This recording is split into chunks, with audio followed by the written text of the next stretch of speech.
শাবান মাস শুরু হয়ে যাওয়ার মানে হলো রমাদানের দিন গণনা শুরু হয়ে যাওয়া। শাবানের প্রথম দিন চলে যাওয়া মানে আর 29 দিন, আর 28 দিন, আর 27 দিন, দ্বিতীয় দিন, তৃতীয় দিন পর, এভাবে দিন গণনা করতে করতে রমাদানের যে প্রতীক্ষা, রমাদানের যে প্রহর গোনা, রমাদানের যে অপেক্ষা, সেটা সমাপ্তির দিকে যাবে ইনশাআল্লাহ। আল্লাহ রাব্বুল আলামিন রমাদানের যে বিশাল বড় নেয়ামত মুসলিম মিল্লাতকে দিয়েছেন, মুসলমানদের আমলি, আধ্যাত্মিক এবং সার্বিক উন্নতি এবং অগ্রগতির অন্যতম সিজন এবং মৌসুম হলো রমাদানুল করিম। শাবান মাস শুরু হওয়ার মধ্য দিয়ে রমাদানের সেই দিন গণনা যেহেতু শুরু হয়েছে, এজন্য আমরা আজ সার্থক রমাদানের 11টি পূর্ব প্রস্তুতি নিয়ে কথা বলবো ইনশাআল্লাহ তাআলা। আল্লাহ সুবহানাহু ওয়া তাআলা কোরআনে কারীমে বলেছেন, ওয়ালাউ আরাদুল খুরুজ লা আ'আদ্দু লাহু উদ্দাহ। কিছু লোক নবী করিম সাল্লাল্লাহু আলাইহি সাল্লাম যখন তাবুকের যুদ্ধে অংশগ্রহণ করবার জন্য ডাক দিয়েছিলেন, তারা সেই যুদ্ধে শামিল না হয়ে মদিনায় অবস্থান করেছিল। এর মধ্যে অনেকেই নানা রকমের অজুহাত, নানা রকমের আপত্তি, নানা রকমের বিভিন্ন কারণ দর্শিয়ে তারা এই যুদ্ধ থেকে পিছপা হয়েছিল। আল্লাহ রাব্বুল আলামিন কোরআনে কারীমে আয়াত নাযিল করে তাদের সেই ঘড়িমসির আসল কারণ উল্লেখ করেছেন। আল্লাহ সুবহানাহু ওয়া তাআলা বলেছেন, ওয়ালাউ আরাদুল খুরুজ লা আ'আদ্দু লাহু উদ্দাহ। যদি সত্যি আল্লাহর রাহে জিহাদের ময়দানে যাওয়ার সদিচ্ছা তাদের থাকতো, তাহলে তারা আগে থেকে প্রস্তুতি গ্রহণ করত। যারা নানা রকম অজুহাত দাঁড় করাচ্ছে, এদের আসলে তাবুকের জিহাদে শামিল হওয়ার সেই সদিচ্ছাই ছিল না। যদি সদিচ্ছা থাকতো, আগে থেকে তারা প্ল্যান, প্রোগ্রাম, পরিকল্পনা সেগুলো তারা করত। ঠিক একই ভাবে রমজান মাসের যে ইবাদতের বিশাল বড় অপার সম্ভাবনা আমাদেরকে দান করেছেন, এই সম্ভাবনাকে কাজে লাগাতে হলে তার জন্য যথাযথ প্রস্তুতি গ্রহণ করা জরুরি। আমাদের দেশে বেশিরভাগ মুসলমান রমাদান মাস আসলে আমরা কম বেশি নেকামলের চেষ্টা করি, কিন্তু রমাদানের অনেক আগে থেকে যে আমাদের যথাযথ পূর্ব প্রস্তুতি গ্রহণ করার কথা, দুর্ভাগ্যজনকভাবে সেই প্রস্তুতি যথাযথভাবে আমরা বেশিরভাগ লোক গ্রহণ করি না, যার ফলে রমাদান আসে, রমাদান চলে যায়, আবার রমাদান মাস আসে, আবার চলে যায়। আমাদের তেমন কোনো পরিবর্তন হয় না, আমাদের মধ্যে তেমন কোনো চেঞ্জ আসে না, আমাদের জীবনের ভিতরে তেমন কোনো দৃশ্যমান পরিবর্তন চোখে পড়ে না। এই জন্য সম্মানিত ভাইরা আমার, রমাদানকে যদি আমরা যথাযথভাবে কাজে লাগাতে চাই, তাহলে যথাযোগ্য প্রস্তুতি এখন থেকে, শাবান থেকেই আমাদের গ্রহণ করতে হবে। প্রিয় নবী সাল্লাল্লাহু আলাইহি সাল্লাম বলেছেন, ইন্নাল্লাহা ইউহিব্বু ইযা আমিলা আহাদুকুম আমালান আন ইউতকিনাহ। আল্লাহ রাব্বুল আলামিন বান্দা যে কোনো কাজ করলে সেটা যদি ইতকানের সাথে করে, দৃঢ়তার সাথে করে, উত্তম উপায়ে করে, যথাযথভাবে করে, সে কাজটা যদি করার মতো করে, তো আল্লাহ তাআলা সেটাকে পছন্দ করেন এবং ভালোবাসেন। আমরা যদি রমাদান মাসে সিয়াম এবং কিয়াম, রোজা এবং তারাবি, অন্যান্য আমল ইবাদত বন্দিগি গতানুগতিক ভাবে করে শেষ করি, আমরা যদি দায় সারাভাবে শেষ করি, তাহলে এটা আল্লাহ তাআলার প্রিয় পাত্রে আমাদেরকে শামিল করবে না। আর যদি রমাদানের প্রত্যেকটি ইবাদত বন্দিগি এটা হয় ইতকানের সাথে, এটা হয় দৃঢ়তার সাথে, এটা হয় সুন্দরতম উপায়ে, এটা হয় যথাযথভাবে, তাহলে সেই ইবাদত আমাদেরকে আল্লাহর প্রিয় পাত্রে পরিণত করবে ইনশাআল্লাহ। প্রিয় ভাইরা আমার, মক্কার মসজিদুল হারামের ইমাম শেখ আব্দুর রহমান আস-সুদাইস হাফিজাহুল্লাহ, তার কাছে সৌদি আরবের কিছু যুবকরা এসেছিলেন। এসে বললেন, শেখ, প্রতি বছর রমজান আসলেই আমরা অনেক প্ল্যান প্রোগ্রাম করি, অনেক কোরআন খতম দিব, অনেক নেকামল করব, দোয়া রোনাজারি করব, দান সাদাকা করব। দুর্ভাগ্যজনক ভাবে সেটা আমাদের আর রমজান মাসে করা হয় না। আফসোস করতে করতে রমজান মাস পার হয়ে যায়। আপনি আমাদেরকে পরামর্শ দিন, কেন আমাদের প্রতি বছর জীবনে রমজান আসে অথচ সেটা সঠিক ব্যবহার করতে পারি না। তখন শেখ সুদাইস তাদেরকে বলেছিলেন, রমাদান মাসে ইবাদত বন্দেগী করতে পারা এটা আল্লাহর নেয়ামত, এটা আল্লাহর অনুগ্রহ, এটা আল্লাহর রহমত। যে রমজান পেয়েও ইবাদত করতে পারলো না সে তো হতভাগা, কপাল পোড়া। এই হতভাগ্যের কাতারে সাধারণত সেই মানুষগুলোই পড়ে যারা আল্লাহর রহমতের উপযুক্ত না। আমরা নানাবিধ অপরাধে, নানাবিধ গুনাহ করে, নানাবিধ নাফরমানি করে আল্লাহর রহমতের উপযুক্ততা আমরা হারিয়ে ফেলেছি, যার কারণে রমজানের ইবাদতের তৌফিক হয় না। এজন্য তিনি তাদেরকে নসিহা করেছিলেন যে আমি তোমাদেরকে উপদেশ দিচ্ছি, রমজান আসার আগে থেকেই আগের যে সমস্ত গুনাহ খাতা হয়েছে, যে সমস্ত নাফরমানি হয়েছে, আল্লাহর অবাধ্যতা হয়েছে, সেগুলোর জন্য চোখের পানি ফেলে রোনাজারি করে আল্লাহর কাছে ক্ষমা চাও। আল্লাহর কাছে ক্ষমা চেয়ে যদি আগের সবগুলোকে ভ্যানিশ করতে পারো তাহলে আল্লাহর কাছে রহমতের উপযুক্ত হবে। বিষয়টা অনেকটা হালখাতার মতো। আপনার আগের দেনা দায় সব যখন পরিশোধ করে দিয়েছেন, নতুন করে আবার আপনি ধার করার, বাকিতে নেওয়ার উপযুক্ততা আপনার অর্জন হবে। ঠিক একই ভাবে আমাদের নানা নাফরমানের কারণে আল্লাহর রহমত থেকে আমরা দূরে সরে গেছি। লানত অর্থাৎ রহমত থেকে দূরে সরে যাওয়া, এটার উপযুক্ত হয়ে গেছি অনেকে। এজন্য ভাইরা, এখন থেকে রমাদানের প্রস্তুতির নিয়তে আল্লাহর কাছে তওবা করা, গুনাহ মাফ চাওয়া, ইস্তিগফার করা, জীবন পরিবর্তন করবার সংকল্প করা, এটা হবে আমাদের রমাদানের প্রথম প্রস্তুতি। চেষ্টা করব তো ইনশাআল্লাহ। প্রতিদিন যখনই তৌফিক হয় আল্লাহর সাথে একটু কথা বলবেন, আল্লাহ আমার সমস্ত গুনাহগুলো মাফ করে দিন, আমার নাফরমানি মাফ করে দিন, আমাকে আপনি ক্ষমা করে দিন। আমি যদি আপনার রহমতের জন্য কোনো কারণে অনুপযুক্ত হয়ে যাই, আমার কোনো বদবখতির কারণে, আমার কোনো কৃতকর্মের কারণে, তো আপনি সেগুলো মাফ করে দিন। এই যে দোয়া, এই দোয়া আপনাকে রমাদানে আল্লাহর ইবাদত বন্দেগী করার, আল্লাহর কাছে রোনাজারি করার, আল্লাহর কাছে ভালো আমল নিবেদন করার যে তৌফিক, এটার উপযুক্ত করে দিবে ইনশাআল্লাহ।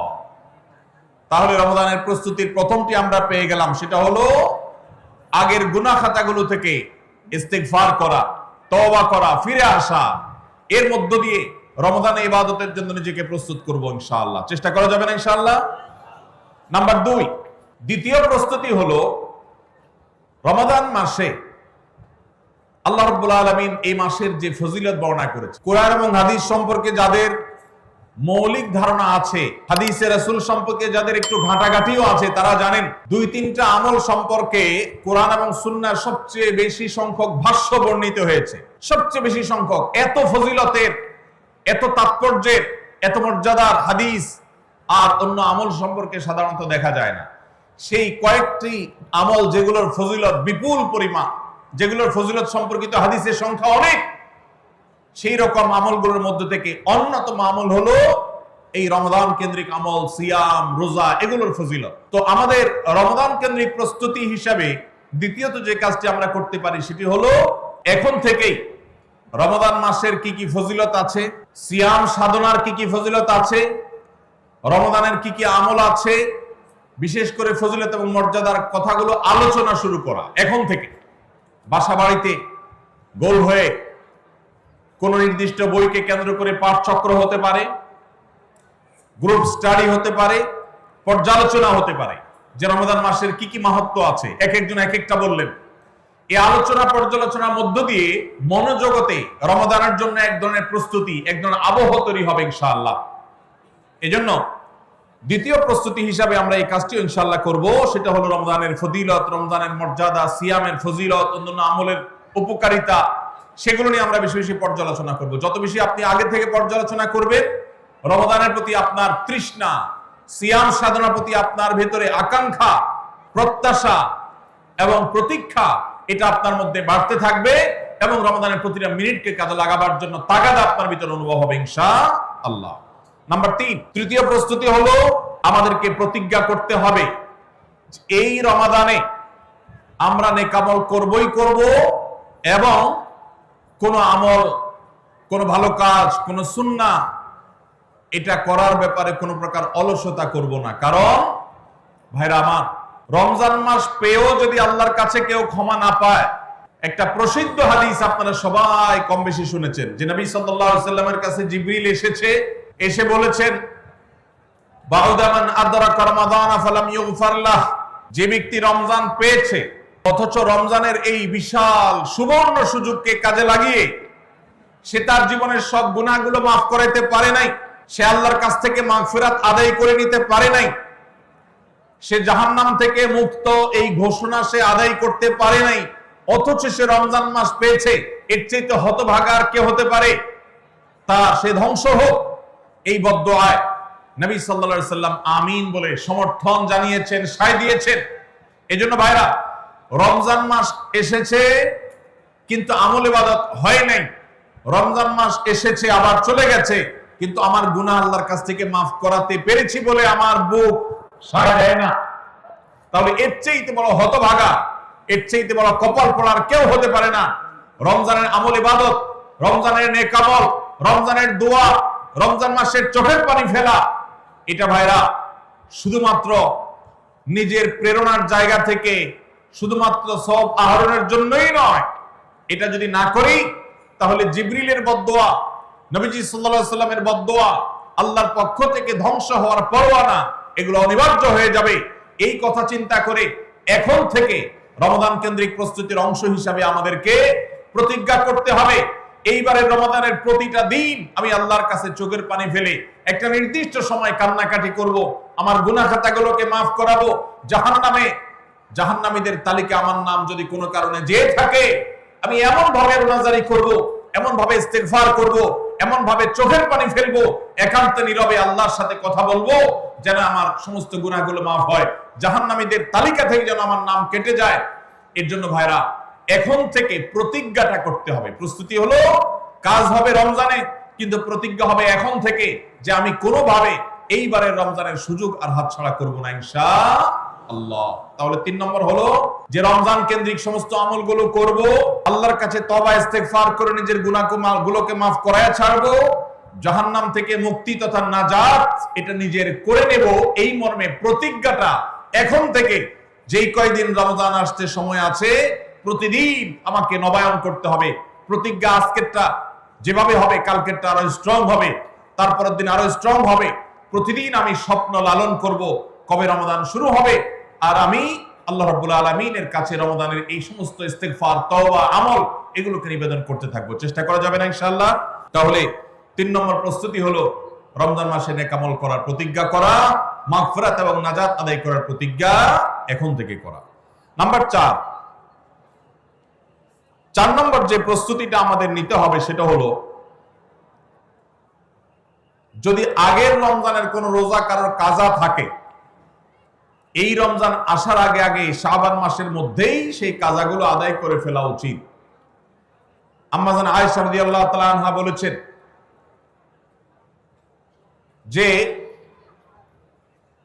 নারী হিসাবে রমজান মাসে যে কয়েকটা রোজা ভাঙতি পড়ে, নবীজি সাল্লাল্লাহু আলাইহি সাল্লাম রমজান পরে পুরো সময়টা তার কাছে থাকার কারণে তিনি সেই রোজাগুলো রাখার সুযোগ সেভাবে পেতেন না। স্বামীর হকের কথা মাথায় রেখে রোজাগুলো রাখতেন না। এবং শাবান মাস আসলে নবীজি সাল্লাল্লাহু আলাইহি সাল্লাম নিজেও বেশি বেশি নফল রোজা রাখতেন। মা আয়েশা রাদিয়াল্লাহু তাআলা আনহা বলেছেন যে তিনিও তার রমজানের বাকি রোজা যেগুলো ছিল ভাঙতি রোজা সেগুলো তিনি রেখে ফেলতেন।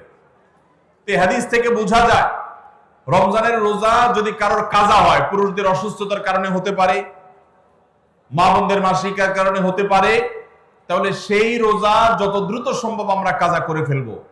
এবং সেই কাজা করতে যদি কোনো কারণে, যৌক্তিক কারণে বা যে কোনো কারণে যদি বিলম্ব হয়, তাহলে এই বছরের আসন্ন রমজানের প্রস্তুতির অংশ হিসাবে আগের রমজানের কোনো ভাঙতি রোজা থাকলে সেগুলো সব রেখে কাজা করে সম্পূর্ণভাবে এই রোজার জন্য প্রস্তুত হবে। এটা হলো 4 নম্বর প্রস্তুতি। নাম্বার 5 নম্বরের রমজানের প্রস্তুতি হলো আল্লাহ রাব্বুল আলামিনের কিছু সাধারণ ক্ষমা আছে, কমন ক্ষমা, গণহারে মাফ। আল্লাহ তাআলার এই যে সাধারণ ক্ষমা, গণহারে মাফ, দুটি বিষয় এই গণহারে মাফ থেকে মানুষকে দূরে সরিয়ে রাখে। আল্লাহর গণহারে যে ক্ষমা, এই গণক্ষমার উপযুক্ততা নষ্ট করে দেয় দুটি জিনিস। তার একটি হলো শিরক, আরেকটি হলো হাসাদ। একটা হলো হিংসা, আরেকটা হলো শিরক। নবী করিম সাল্লাল্লাহু আলাইহি ওয়াসাল্লাম বিভিন্ন হাদিস থেকে আমরা জানি তিনি বলেছেন আল্লাহ রাব্বুল আলামিন বিশেষ করে লাইলাতুন নিসফি মিন শাবানে যখন মানুষকে গণহারে ক্ষমা করেন, তখন দুই শ্রেণীর মানুষকে আল্লাহ তাআলা মাফ করেন না, ইল্লা লিল মুশরিকিন আও মুশাহিন। তবে যদি মুশরিক আর মুশাহিন থাকে, শত্রুতা করে, হিংসা করে অন্যের প্রতি, এইরকম মানুষ যদি থাকে, তাদেরকে আল্লাহ তাআলা সাধারণ ক্ষমা আওতায় আনেন না। রমজানে আল্লাহ তাআলা প্রতিদিন বহু মানুষকে সাধারণ ক্ষমা করেন। রমজান যখন কাছে আসে, শেষ দশক আসে, তখন সাধারণ ক্ষমার পরিমাণ বেড়ে যায়। নবী সাল্লাল্লাহু আলাইহি ওয়াসাল্লাম বলেছেন, ওয়ালিল্লাহি উতাকাউ মিনান নার ওয়া যালিকা ফি কুল্লি লাইলা। রমজানের প্রত্যেক রাতে বহু মানুষকে আল্লাহ তাআলা জাহান্নাম থেকে মুক্ত ঘোষণা দিয়ে দেন। অমুক জাহান্নাম থেকে মুক্ত, অমুকের ছেলে অমুক জাহান্নাম থেকে মুক্ত, অমুকের ছেলে অমুক, তার নাম জাহান্নামের তালিকা থেকে কাটা, জান্নাতের তালিকা চলে আসবে। অসংখ্য মানুষকে এভাবে এই সুযোগ আল্লাহ তাআলা দান করেন। যারা শিরকে লিপ্ত, সেটা যেই কোনো ধরনের শিরক হোক, কবরকে যারা সিজদা করে, মাজারকে যারা পুজো করে, জীবিত মৃত মানুষকে যারা সিজদা করে, কবরে যারা প্রার্থনা করে, সেখানে যারা সন্তান চায়, ব্যবসার উন্নতি চায়, যত প্রকার শিরক আছে কবর কেন্দ্রিক এগুলাতে লিপ্ত হয়, অথবা এর বাইরে আরো যত রকমের শিরক গোটা দুনিয়াতে আছে, কোন প্রকার শিরকে যখন মানুষ লিপ্ত হয়, তখন এই ব্যক্তি আল্লাহ তাআলার সাধারণ ক্ষমার উপযুক্ত আর থাকে না। এই জন্য ভাইরা, রমজানের প্রস্তুতির অংশ হিসাবে 5 নম্বরের যে প্রস্তুতি আমরা গ্রহণ করব, সেটা হলো আল্লাহ তাআলা যেহেতু রমজানে অনেককেই সাধারণ ক্ষমা করবে, আমি যেন সেই সাধারণ ক্ষমা প্রাপ্ত সৌভাগ্য মানুষদের তালিকায় ঢুকতে পারি, সেজন্য আমার অন্তর থেকে হিংসাকে ধুয়ে মুছে সাফ করে ফেলতে হবে। কোন মুসলমানের কল্যাণ দেখে আমার কষ্ট হবে না, কারোর ভালো দেখে আমার ভিতরে জ্বালা পড়া হবে না। পারলে তার জন্য আরো বেশি দোয়া করব, যে কারো ভালো হোক আমি আরো ভালো চাইবো, কারোর কোনো ক্ষতি আমি চাইবো না। এই কল্যাণকামিতাই হলো দ্বীন। আদ-দীনু আন-নাসিহা। কিলা লিমান ইয়া রাসূলুল্লাহ, ক্বালা লিল্লাহি ওয়া লিরাসূলিহি ওয়া লিআম্মাতিল মুসলিমিনা ওয়া আইম্মাতিহিম। নবী সাল্লাল্লাহু আলাইহি সাল্লাম বলেছেন, ধার্মিকতা কিসের নাম? ধার্মিকতা, দিনদারিতা কিসের নাম? ধার্মিকতা হলো কল্যাণকামিতার নাম। আল্লাহ রাব্বুল আলামিনের আদেশ নিষেধ মেনে চলা, নবী সাল্লাল্লাহু আলাইহি সাল্লামের আদেশ নিষেধ মেনে চলা, এটাই হলো তাদের জন্য কল্যাণকামিতা। আর সকল স্তরের সাধারণ মানুষের কল্যাণ চাওয়া, কারোর ক্ষতি না চাওয়া, এটাই হলো দিনদারিতা। যে ব্যক্তি কারোর ক্ষতি চায়, যে মুসলমান আরেক মুসলমানের ভালো দেখলে তার ভিতরে জ্বালা পোড়া করে, অস্থিরতা আসে, সে ভালো মুসলমান না, সে হিংসুক, তার ভিতরে কবিরা গুনাহ আছে। এজন্য রমজান মাসে আল্লাহর সাধারণ ক্ষমা পেতে হলে অন্তরকে এখন থেকে পরিচ্ছন্ন করতে হবে, চোখটা বন্ধ করে মনে রাখতে হবে, স্মরণ করতে হবে, আমার আশেপাশে এমন কে আছে যার কল্যাণ দেখলে আমার সহ্য হয় না, যার ভালো দেখলে আমার ভিতরে জ্বালা পোড়া করে, যার সুসংবাদ শুনলে আমার ভিতরে খারাপ লাগা কাজ করে, তাহলে বুঝতে হবে তার প্রতি আমার হিংসা আছে। আল্লাহর জন্য নিজের হিংসা থেকে পরিচ্ছন্ন হয়ে অন্তরকে ধুয়ে সাফ করে তারপরে রমজানের সাধারণ ক্ষমার জন্য উপযুক্ত করতে হবে এখন থেকে। ঠিক একইভাবে আমি আমার কথায়, আমার কাজে, আমার বিশ্বাসে কোনো মাধ্যমে আল্লাহর সঙ্গে শিরক করছি কিনা, আরশের মালিকের সাথে শিরক করছি কিনা, আল্লাহ বলেছেন ইন্নাল্লাহা লা ইয়াগফিরু আন ইউশরাকা বিহি ওয়া ইয়াগফিরু মা দুনা যালিকা লিমান ইয়াশা। আল্লাহর সঙ্গে শিরক করা হলে এটা আল্লাহ মাফ করবেন না। শিরকের অপরাধ, এটা যদি কেউ করে তওবা ছাড়া মারা যায়, আল্লাহ তাআলা এই অপরাধ ক্ষমা করবেন না, এটা আল্লাহ আগে থেকে দেওয়া ঘোষণা। কোরআনে আল্লাহ আরো বলেছেন, লোকমান হাকিমের উদ্ধৃতি দিয়ে, ইন্নাশ শিরকা লাযুলমুন আযীম, তিনি তার সন্তানকে উপদেশ দিতে গিয়ে বলেছিলেন যে ইন্নাশ শিরকা লাযুলমুন আযীম, শিরক সবচেয়ে বড় অপরাধ। এজন্য ভাইরা, শিরক থেকে পরিচ্ছন্ন না থাকলে রমাদানের কোন ইবাদত, কোন আমল আমাদের কাজে আসবে না। এজন্য রমজানের প্রস্তুতি হিসেবে শিরক এবং হিংসা থেকে অন্তরকে পরিচ্ছন্ন করা, পবিত্র করা, এটা হলো আমাদের পঞ্চম প্রস্তুতি। নাম্বার 6, বিগত রমজান যেগুলো আমাদের জীবনে এসেছে, সেই সমস্ত রমাদানে কেন আমার আমল ইবাদত হয় নাই? রমজান আসার আগে নিয়ত করছি কোরআনটা খতম দিব, কিন্তু দিতে পারি নাই।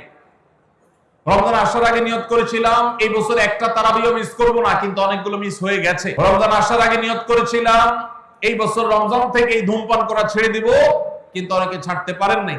রমজান আসার আগে নিয়ত ছিল এই বছর রমজানে একটা খারাপ জিনিসও মোবাইলে, টিভিতে দেখব না, কিন্তু সেই প্রতিশ্রুতি রাখতে পারি নাই। কেন পারি নাই? বিগত রমজানের সমস্ত আমলনামা নিয়ে বসতে হবে এখন থেকে, শাবান থেকে, আজকে থেকেই, যে আমার গত রমজানে আমল ইবাদতের ক্ষেত্রে প্রতিবন্ধকতা বাধাগুলো কি কি ছিল একটা একটা করে সম্ভব হলে লিখে ফেলবেন। নাম্বার 1, আমি তারাবিটা নিয়মিত পড়তে পারি নাই কারণ অমুক অমুক বন্ধুর সাথে আড্ডায় যেতে হয়েছে, তাহলে এটা আমার একটা বাধা। আমি হারাম জিনিস থেকে বেঁচে থাকবো কিন্তু পারি নাই কেন? কারণ ফেসবুকে ঢুকছে একটা কাজে, সেখান থেকে আমার আরো 5টা অকাজ করা লাগছে, তাহলে এটা আরেকটা কারণ ফেসবুক। এভাবে একটা একটা করে আপনি যদি কারণ লেখেন, লেখার পর আসন্ন রমাদানকে অর্থবহ এবং সার্থক করবার স্বার্থে এবং প্রয়োজনে সেই চিহ্নিত কারণগুলো একটা একটা ধরে হিম্মত করে সৎসাহস করে আল্লাহকে সন্তুষ্ট করবার আশায় ছুঁড়ে ফেলে দিতে হবে নিজের জীবন থেকে। এই সংকল্প এবং এই কাজটা যদি আপনি করতে পারেন, তাহলে ইনশাআল্লাহ আপনি দেখবেন আপনার এই রমজান আপনার জীবনের শ্রেষ্ঠ রমজান হয়েছে। ভাইরা আমার, নবী করিম সাল্লাল্লাহু আলাইহি সাল্লাম তার জীবদ্দশায় কয়টা রমজান পেয়েছেন? মাত্র 8টা রমজান পেয়েছেন। দ্বিতীয় হিজরিতে রমজানের রোজা ফরজ করা হয়েছে, দশম হিজরিতে আল্লাহ তাকে দুনিয়া থেকে নিয়ে গেছেন। মাত্র 8টা রমজান তিনি পেয়েছেন নবী সাল্লাল্লাহু আলাইহি সাল্লাম। বহু সাহাবী আছেন তাদের জীবনে রমজান মাত্র পেয়েছেন একটা রমজান পেয়েছেন। এরপরে রমজান আসার আগে হয়তো জিহাদের ময়দানে গিয়ে শাহাদাত বরণ করেছেন। অনেক সাহাবী আছেন হয়তো 40, 45, 50 বছর বয়সে ইসলাম গ্রহণ করেছেন, এরপরে কয়েক বছরের মধ্যে দুনিয়া থেকে চলে গেছেন, রমজান পেয়েছেন অল্প কয়েকটা।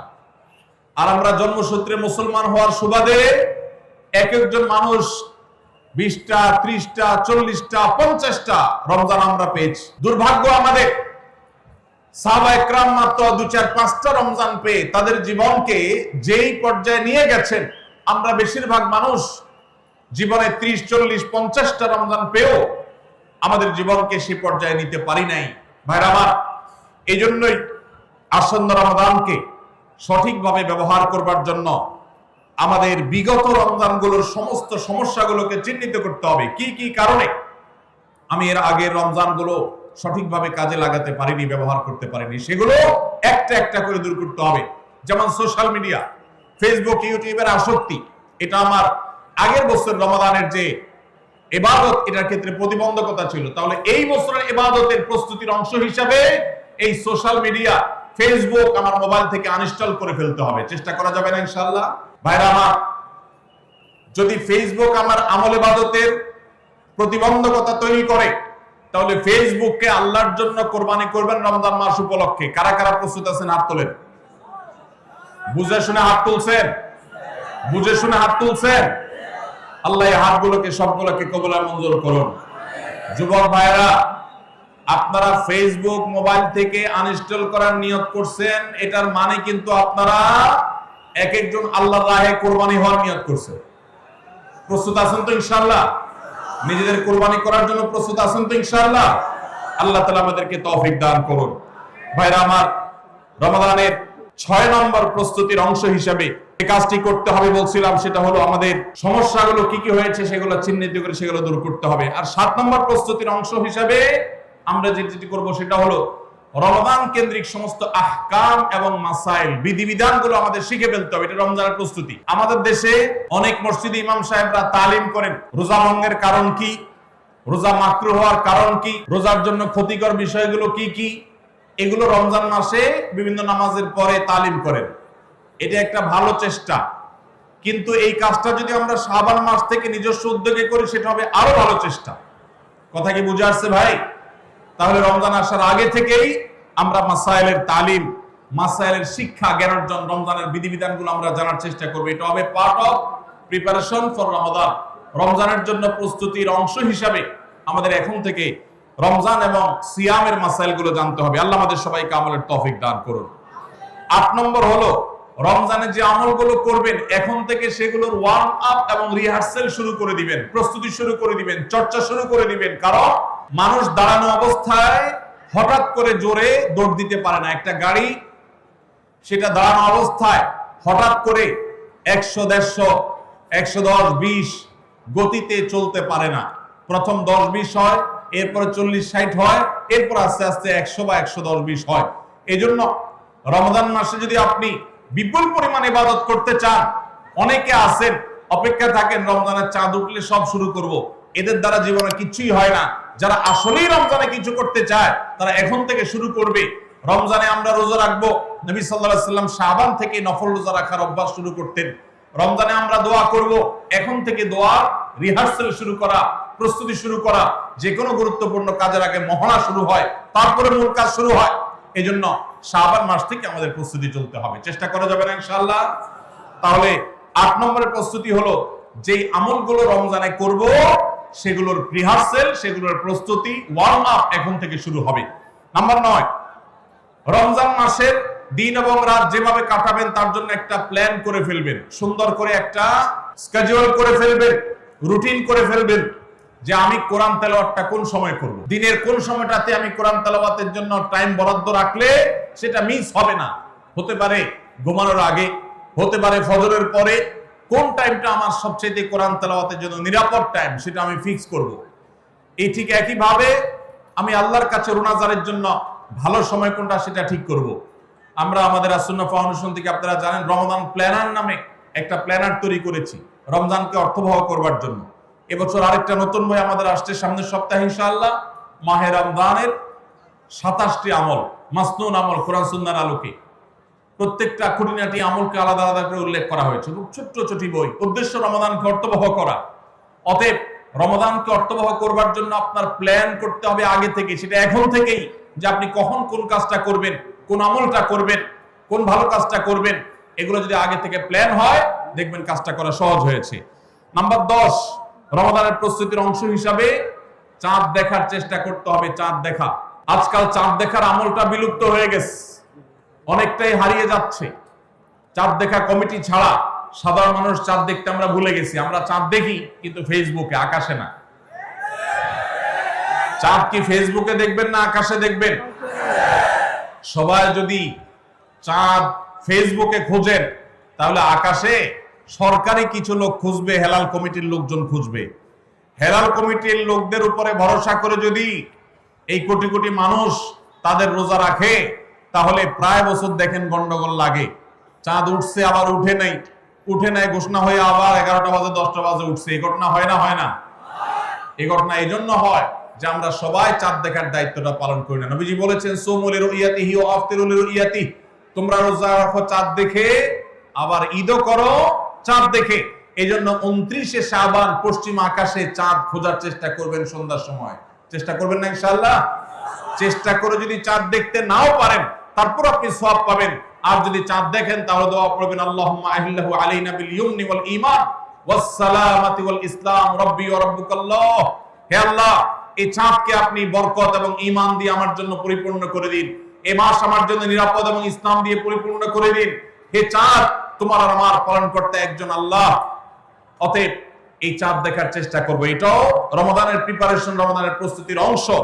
11 নম্বর হলো আল্লাহর কাছে ভাই চোখের পানি ফেলে এখন থেকে দোয়া করব, আল্লাহ এই যে রমজান আসছে এটা যেন আমার জন্য লাইফ চেঞ্জিং হয়, এটা যেন আমার জীবন পরিবর্তনকারী হয়, এটা যেন আমাকে মুত্তাকি বানিয়ে ছাড়ে, এটা যেন আমাকে নেকামল ওয়ালা বানিয়ে দেয়, এটা যেন আমার জীবনে বিশাল বড় অ্যাচিভমেন্ট এনে দেয়, এটা যেন আমাকে মাগফিরাত পাইয়ে দেয়, এটা যেন আমাকে নাজাত পাইয়ে দেয়, এটা যেন আমাকে জান্নাতের উপযুক্ত করে।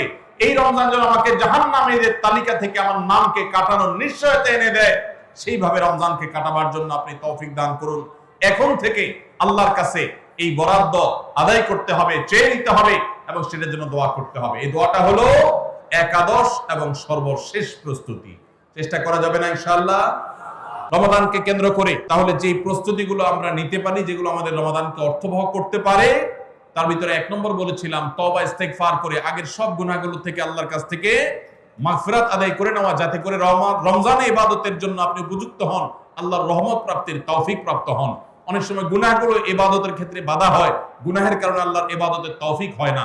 নাম্বার 2, আল্লাহ রাব্বুল আলামিন রমজানের এবং সিয়ামের যে ফজিলতের কথা বলেছেন, নবীজি সাল্লাল্লাহু আলাইহি ওয়াসাল্লাম যেসব ফজিলতের কথা বলেছেন, মর্যাদা, মাহাত্ম্য, তাৎপর্যের কথা বলেছেন, এগুলো আলোচনা, পর্যালোচনা, এগুলো এখন থেকে শুরু করা। আপনার অফিসে, বাসায় বিভিন্ন রকমের হাদিস, রমজানের ফজিলত, সাহরি ইফতারের ফজিলত, গুনাহমুক্ত থাকার ফজিলত, তাকওয়া চর্চার ফজিলত, রমজানের আমল, এগুলো এখন থেকে জানাশোনা শুরু করে দেন। এখন থেকে এটা রিহার্সাল শুরু করেন। রমজানকে অর্থবহ করবার জন্য আমরা রমজান প্ল্যানার করেছি। রমজানকে অর্থবহ করবার জন্য আমরা কোরআন তারাবির সালাতে কোরআনের বার্তা বই করেছি। রমজানকে অর্থবহ করার জন্য আমাদের আরেকটা বই আসছে, মাহে রমজানের 27 আমল। এই সব আয়োজন কিভাবে রমজানকে সুন্দরভাবে কাটানো যায় সেজন্য এখন থেকে আপনি ফজিলতের হাদিসগুলো জানেন, আলোচনা করেন, দেয়ালে দেয়ালে নিজের বাসায় লাগায় রাখেন এবং বারবার দেখেন, পর্যালোচনা করেন, আবহ তৈরি হবে ইনশাআল্লাহ। নাম্বার 3, তৃতীয় প্রস্তুতি হলো এইবারের রমাদানে যে কোনো ভাবে মাগফিরাত আদায় করে ছাড়বো আল্লাহর কাছ থেকে। জাহান্নামীদের তালিকা আমার নাম থেকে থাকলে এটা কাটায় ছাড়বো এই মর্মে প্রতিজ্ঞা করা, এটাও প্রিপারেশন। এখন থেকে নিয়ত করা যে এই রমজানটা অর্ডিনারি রমজান হবে না, এই রমজানটা শুধু সাহরি আর ইফতার আর তারাবি এই 3 জিনিসের নাম হবে না, এটা একটা অর্থবহ রমজান হবে। একটা নাফরমানি আমি করব না, একটা গুনাহ আমি করব না। এখন থেকে প্রতিজ্ঞা করতে হবে নিজের সাথে নিজে, প্রতিদিন নিজের সাথে নিজের বোঝাপড়া ফাইনাল করতে হবে, এটা প্রস্তুতি। নাম্বার 4, বিগত রমাদানের যদি কোনো রোজা কাজা হয়ে থাকে সেগুলো সব আদায় করে শেষ করতে হবে শাবানের মধ্যে। নাম্বার 5, শিরক এবং হাসাদ, হিংসা, এগুলোর কারণে আল্লাহর সাধারণ ক্ষমার উপযুক্ততা মানুষ হারিয়ে ফেলে। সেগুলো থেকে মুক্ত থাকার প্রতিজ্ঞা করে মুক্ত থাকার জন্য চেষ্টা করতে হবে এখন থেকে, যে শিরক থেকে থাকলে জীবনে কখনো সেই শিরক থেকে মুক্ত হওয়া, অন্তরে কারোর প্রতি হাসাদ থাকলে সেটাকে দূর করা, তার কল্যাণকামী হওয়া, এগুলোর মধ্য দিয়ে রমজানে যে সাধারণ ক্ষমা হবে তার জন্য যে উপযুক্ততা তৈরি করা, এটাও রমজানের প্রস্তুতির অংশ। নাম্বার 6, বিগত রমজানগুলোতে কোন কোন কারণে আমার আমল হয় না, কোন দোস্তের কারণে, কোন বন্ধুর কারণে, কোন গ্রুপের কারণে, কোন অ্যাপসের কারণে, কোন ফেসবুকের কারণে, সেগুলো একটা একটা করে এই রমজানে যেন জীবনে না থাকে সেগুলা ছিন্ন করার জন্য প্রস্তুতি নেওয়া। নাম্বার 7, রমজানের মাসলা মাসাইল গুলো জানা, এটাও রমজানের প্রস্তুতির অংশ, এখন থেকে সেটা করা। 8 নম্বর হলো রমজানে যে আমল করতে চান এখন থেকে সেগুলো শুরু করে দেন, তেলাওয়াত করা। অনেক সালাফ শাবান মাস থেকে প্রচুর তেলাওয়াত করা শুরু করতেন, নবীজি শাবান মাস থেকে নফল রোজা শুরু করতেন। এগুলো হলো আগে থেকে প্রস্তুতি এবং মহড়া। রমজানে যা করবেন, দান সাদকা করবেন, এখন থেকে লিস্ট করেন, তালিকা শুরু করে দেন, টাকা পয়সা শুরু করে দেন, এগুলো হলো পার্ট অফ প্রিপারেশন। 9 নম্বর হলো রমজান কিভাবে কাটাতে চান তার একটা রুটিন করে ফেলেন, দিন রাত 24 ঘন্টার রুটিন। বাচ্চাদের, ফ্যামিলির অনেক ধরনের আমল আছে রমজানকে কেন্দ্র করে, যেগুলো হারিয়ে গেছে আমাদের সমাজ থেকে। রুটিন করেন এবং ইলম অর্জন করার চেষ্টা করেন। নাম্বার 10, চাঁদ দেখার চেষ্টা করতে হবে, এটাও রমজানের প্রস্তুতির অংশ। আর 11 নম্বর হলো আল্লাহর কাছে দোয়া করতে হবে, আল্লাহ যেন আমাদেরকে রমজানের রোজাকে যথাযথভাবে আদায় করার তৌফিক দান করেন। চেষ্টা করা যাবে তো ইনশাআল্লাহ। আল্লাহ রাব্বুল আলামিন আমাদের সবাইকে রমজানকে সর্বোচ্চ কাজে লাগাবার, সর্বোত্তম ব্যবহার করবার তৌফিক দান করুন। সবাই চেষ্টা করবো তো ইনশাআল্লাহ। ভাইরা আমার, জীবনে রমজান হতে পারে এটাই শেষ, সেই চিন্তা করেই আমাদেরকে রমাদানকে ইস্তেকবাল করতে হবে, অভ্যর্থনা জানাতে হবে। এটাকে শেষ রমজান ধরেই প্রিপারেশন নিতে হবে, আগাইতে হবে। এইবার যদি সুযোগ মিস হয়, হয়তো আর সুযোগ আমার কাছে আসবে না, সেই চিন্তা করেই করতে হবে।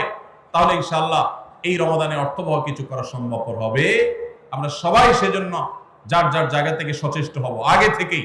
এবং মনে রাখবেন, আবারও বারবার বলছি যে নবী সাল্লাল্লাহু আলাইহি সাল্লামের সেই হাদিসটি মাথায় রাখতে হবে, রমজান মাসটা আমল করে, ইবাদত করে কিছু কামাইতে পারলাম ভালো, না কামাইতে পারলাম তেমন কোনো ব্যাপার না। ব্যাপারটা সেরকম না।